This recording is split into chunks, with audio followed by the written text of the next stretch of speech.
Aujourd'hui, on va parler de comment épargner intelligemment de l'argent, même quand on n'est pas du tout familier avec tout ça. Parce que oui, pour réussir à épargner beaucoup d'argent, il n'y a pas forcément à être un génie des mathématiques ou un expert de la finance. En réalité, tout ce dont vous avez besoin, c'est un peu de discipline, de détermination et bien sûr de quelques astuces et stratégies que je vais vous partager dans cette vidéo. Alors, on est d'accord que l'épargne ne fait pas tout quand il s'agit de penser à une potentielle retraite anticipée ou liberté financière. C'est même une erreur de vouloir trop épargner de l'argent, trop économiser. Mais c'est quand même une étape importante du processus et c'est par là qu'on doit commencer. Que ce soit lorsqu'on veut commencer à investir dans quoi que ce soit ou de lancer des business, etc. Il faut savoir gérer son argent et l'épargner afin de se construire un matelas de sécurité avant de lancer quoi que ce soit dans la vie. Alors rentrons dans le vif du sujet et commençons par comprendre ce qu'est l'épargne et pourquoi c'est si important commencer. L'épargne en termes simples, évidemment, c'est mettre de côté une partie de vos revenus pour une utilisation future. C'est un moyen de préparer des dépenses imprévues en constituant un matelas de sécurité pour plus tard atteindre vos objectifs financiers à long terme et donc d'apprendre à gérer efficacement son argent. C'est une habitude financière qui peut devenir vitale parfois. Elle peut vous aider à atteindre la sécurité financière et surtout la tranquillité d'esprit qui, elle, vous permettra de lancer d'autres projets après. En premier lieu, une épargne de précaution est hyper importante à mettre en place pour surtout vous aider à gérer les imprévus. Que ce soit une urgence médicale, une réparation de voiture inattendue ou la perte d'un emploi, avoir des fonds d'épargne, ça vous aide vraiment à traverser des moments difficiles sans avoir à vous endetter. Parce que l'endettement, c'est vraiment ce qui peut causer votre perte à long terme. Imaginez prendre un crédit pour une situation que vous n'aviez pas prévue et vous retrouver avec d'autres imprévus dans la même période où vous avez déjà contracté un crédit. C'est de cette façon-là que des gens se retrouvent au plus bas financièrement, car on a une dette à rembourser et d'autres imprévus sont venus chevaucher encore cette dette, ce qui fait qu'on rentre petit à petit dans une boucle infernale en fait où on s'en sort pas. Avoir donc cette épargne de sécurité vous permettra aussi d'atteindre vos objectifs financiers plus rapidement. Vous allez pouvoir vous prêter de l'argent à vous-même, vous avancer par exemple de temps en temps. Si vous souhaitez partir en voyage, faire des dépenses inattendues, vous allez pouvoir vous prêter de l'argent et vous le rembourser après à vous-même. Troisièmement, l'épargne vous donne quelque part une certaine liberté financière. Avec beaucoup d'argent d'économiser, vous n'avez pas à vivre au jour le jour avec vos salaires. Vous savez que vous pouvez prendre des décisions financières avec plus de confiance et de façon plus indépendante. Car comme je vous ai dit, si vous avez besoin de faire plus de dépenses un certain mois, vous pouvez vous prêter de l'argent à vous-même, prendre sur votre épargne et vous le rembourser. Lorsqu'il s'agit de pas trop grosses sommes évidemment. Sinon vous allez vous retrouver potentiellement dans la même galère que ceux qui prennent des crédits et qui ont des imprévus au moment de les rembourser. Alors il y a quelques mythes que j'entends souvent sur le fait de se constituer une épargne de précaution dont on va parler tout de suite. Le premier étant que j'entends souvent dire que seuls les gens qui ont déjà beaucoup d'argent peuvent se permettre d'épargner et laissez-moi vous dire tout de suite que ce n'est pas vrai. Peu importe combien vous gagnez, vous pouvez toujours mettre de côté une partie de vos revenus, que ce soit 10, 50, 100, 1000, 10 000 euros. Vous pouvez toujours mettre un peu de côté. Même si c'est une petite somme, ça s'accumulera avec le temps et l'important c'est de commencer à épargner dès maintenant, peu importe la somme. Pensez aussi à faire une liste de priorités dans vos dépenses mensuelles. Est-ce que vous pourriez pas avoir un forfait téléphone un peu moins cher? Est-ce que vous pourriez pas économiser un peu d'argent sur les sorties au restaurant, etc. À vous de voir et d'optimiser vos dépenses mensuelles pour atteindre votre objectif d'épargne de sécurité au plus vite. Le deuxième mythe que j'entends souvent est que une épargne de précaution, par exemple lorsqu'on est salarié, on parle de entre 6 mois à 1 an de salaire d'avance, c'est trop difficile à mettre en place. Encore une fois, c'est pas vrai. En réalité, ça peut être très simple. Tout ce que vous avez besoin de mettre en place, c'est des bonnes habitudes, beaucoup de discipline et surtout de la détermination. Avec quelques astuces et stratégies, vous pouvez apprendre à gérer efficacement votre argent et à épargner sans effort en réalité. C'est surtout une question de mental. Une fois que vous avez votre boucle, que vous avez vos habitudes, que vous connaissez vos dépenses à l'avance, vous verrez que tout deviendra beaucoup plus facile quand il s'agira d'épargner de l'argent. Et pour finir, on entend souvent dire que pour commencer à épargner, il faut tout de suite mettre de côté des grosses sommes d'argent. Mais comme je vous l'ai dit précédemment, vaut mieux épargner régulièrement une petite somme que d'attendre d'avoir une grosse somme à mettre tout d'un coup de côté. L'important, c'est la régularité et la constance. Parce que même si c'est des petites sommes, vous allez familiariser votre mental à s'habituer à épargner petit à petit de l'argent. Donc si un jour vous avez plus de capacité d'épargne, vous aurez déjà la mentale pour aller au bout de vos objectifs. Et c'est ça l'important. Alors quand on est vraiment débutant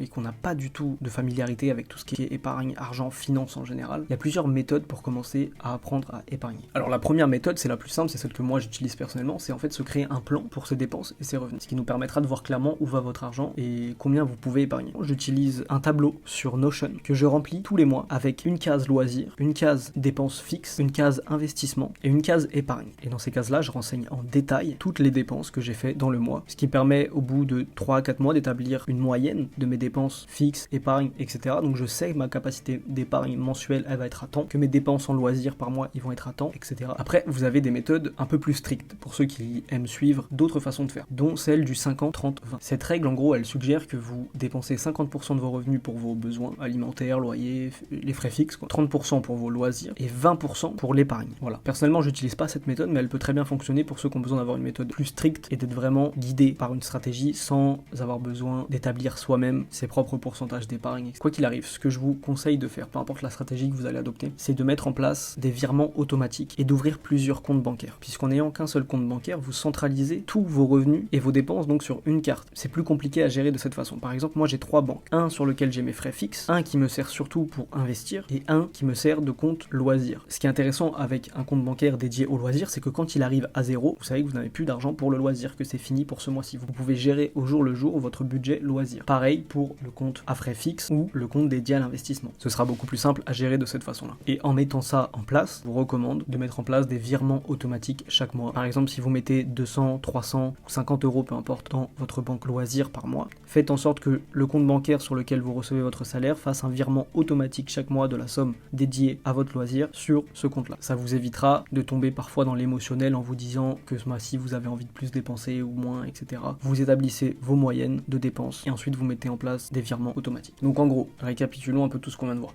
Pour épargner efficacement, la première étape pour apprendre à gérer efficacement votre argent, c'est de suivre vos dépenses, ce qui va vous permettre de voir où va votre argent et d'identifier les domaines où vous pourriez faire des économies. Deuxièmement, une chose hyper importante aussi, est que vous ayez des objectifs financiers clairs. Combien de mois de salaire vous voulez mettre de côté? Ou si vous êtes étudiant par exemple, vous allez forcément mettre moins d'argent de côté, mais par rapport à vos revenus, qu'est-ce que ça représente? On parle souvent, comme je vous l'ai dit, de 6 mois à 1 an de revenus de côté pour avoir une épargne de sécurité confortable. Donc que vous souhaitiez économiser pour un voyage, pour une retraite anticipée, peu importe, ayez un objectif précis en tête pour vous aider à rester motivé. Donc ça marche pour tout, même si c'est pas pour votre épargne de sécurité, mais que c'est pour acheter une maison, un voyage, une retraite anticipée. Ayez un objectif précis en tête qui peut vous aider à rester motivé et à épargner donc de manière beaucoup plus efficace. Troisièmement, n'hésitez pas à utiliser comme moi des tableaux sur Notion, sur Evernote ou même d'autres logiciels ou outils qui pourraient vous permettre de suivre plus précisément vos dépenses. Je sais qu'il y a aussi pas mal de gens qui font ça sur Excel, etc. Ça peut être une bonne idée. Moi, c'est pas des outils que je maîtrise, donc je vais pas là-dessus. Mais afin d'avoir un point de vue clair avec du recul sur vos dépenses, c'est hyper utile d'avoir établi ces budgets à l'avance et ces outils vous aident grandement à ça. Ensuite, évidemment, le conseil que je peux vous donner, c'est aussi d'éviter les dettes inutiles. Les dettes, ça peut mettre de gros bâtons dans les roues à vos efforts que vous avez mis en place pour épargner. Donc si vous pouvez éviter d'avoir des dettes inutiles ou de commencer d'ores et déjà à rembourser rapidement celles que vous avez, c'est quelque chose d'hyper important à mettre en place en priorité que de rembourser déjà les dettes que vous avez ou de réfléchir à comment ne pas contracter ces dettes si vous y pensiez. Pensez également à économiser sur des petites choses. Par petites choses, j'entends que ce soit le café le matin, un abonnement Netflix, en achetant des repas tout préparés dans des magasins, etc. Ce sont des frais qui s'accumulent avec le temps et qui, si vous faites le compte à la fin de l'année, vous reviennent assez cher. Est-ce que vous pourriez pas soit troquer ces frais-là contre des frais moins importants ou tout simplement en remplacer certains? Si vous mangez tous les midis dehors, pourquoi ne pas faire votre propre repas à la maison? Est-ce que votre café le matin est hyper important, par exemple? N'oubliez pas que les petites économies, elles peuvent s'accumuler avec le temps. Et peu importe le montant, c'est hyper important de faire attention même aux petits frais comme ça. Et pour finir, puisque évidemment l'épargne en elle-même ne vous rendra pas riche ni libre financièrement, à elle toute seule, à terme l'idéal est d'augmenter vos revenus si possible. Cherchez des moyens de gagner plus d'argent en trouvant un autre travail à temps partiel, en vendant des objets que vous n'utilisez plus, en investissant et surtout en vous-même pour développer de nouvelles capacités et pouvoir ensuite créer de la valeur et potentiellement se générer de nouvelles sources de revenus. N'oubliez pas que l'épargne c'est un processus et non un événement qui arrive comme ça et qui vous tombe dessus. Vous n'allez pas mettre du jour au lendemain une grosse somme de côté comme ça. Votre épargne de sécurité, elle dépend de vos revenus et donc elle sera étalée sur le long terme. J'ai personnellement mis plus d'1 an à me construire mon épargne de sécurité. Alors pour finir avec la dernière partie de cette vidéo, je vais vous parler des pièges à éviter concernant l'épargne. Parce que évidemment, chaque débutant qui commence à épargner doit être conscient que certains pièges peuvent entraver les efforts qu'ils vont mettre dans le fait de mettre de l'argent de côté. L'un des premiers pièges est ce qu'on va appeler la gratification immédiate. C'est que le fait d'avoir beaucoup d'argent de côté va vous faciliter l'accès par exemple au crédit ou à faire des achats impulsifs. Donc c'est facile de tomber dans ce piège de la facilité qui est qu'à la moindre difficulté, vous allez aller prendre dans votre épargne ce que vous avez. Cependant, vous vous en doutez, il est important de résister à cette tentation et de se rappeler que l'épargne, ça nécessite de la patience et beaucoup de discipline. Ensuite, on a parlé un peu précédemment, mais n'oubliez pas de ne pas contracter de dettes inutiles. Alors ça paraît plus facile à dire qu'à faire, mais les prêts peuvent sembler parfois être des moyens faciles d'obtenir ce que vous voulez maintenant. Mais ça peut surtout très rapidement vous endetter de façon très importante. C'est important de gérer judicieusement vos crédits et de vous concentrer sur l'épargne plutôt que sur l'endettement. Donc quand il s'agit de prêts dont on a le choix, particulièrement les prêts à la consommation ou pour acheter une voiture, etc., si vous avez le choix, évitez-les. Et pour finir, ne négligez pas les petites économies. Comme je vous l'ai dit précédemment, il peut parfois sembler que les petites économies, ça vaut pas la peine d'être mis de côté, mais au fil du temps, ça s'accumule et chaque euro économisé compte pour vous permettre d'atteindre vos objectifs plus rapidement. Évidemment, en évitant ces pièges, vous êtes à 100% sur la bonne voie pour atteindre vos objectifs d'épargne. En conclusion, l'épargne, c'est pas une tâche facile, mais avec les bonnes stratégies et une bonne discipline, vous avez toutes les cartes en main pour réussir. N'oubliez pas que dans le fait de se constituer une épargne de sécurité, peu importe le montant, l'important n'est pas la finalité, mais bien tout le chemin que vous allez parcourir pour mettre chaque mois toutes ces sommes de côté qui vont au final constituer votre épargne de sécurité. Mais cela peut mettre du temps. Concentrez-vous sur le processus et non sur la finalité.